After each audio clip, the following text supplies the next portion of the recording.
Suporta ng pamilya pati ng mga kilalang atleta ang baon ng ilang batang manlalaro sa Batang Pinoy Games sa Rizal Memorial Coliseum. Kilalanin po natin ang ilan sa kanila sa pagsaksi ni Oscar Oida.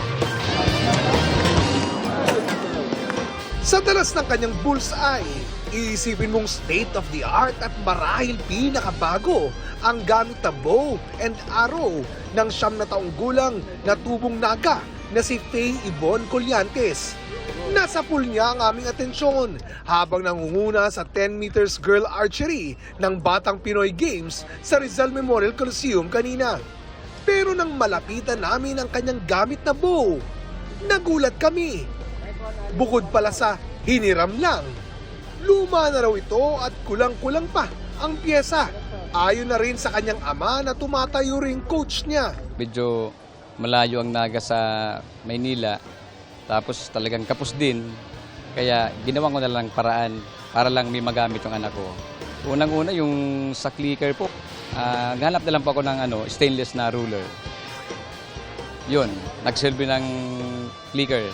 Pag-amin ni Tatay Noe, naaawa raw siya sa anak tuwing makikita ang mga makabagong gamit ng mga kalaban nito.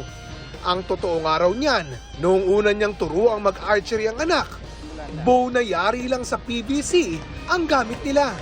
Para may turo ko yung mga, at least yung man lang basic sa archery. Tila nagbunga naman ang lahat ng suporta.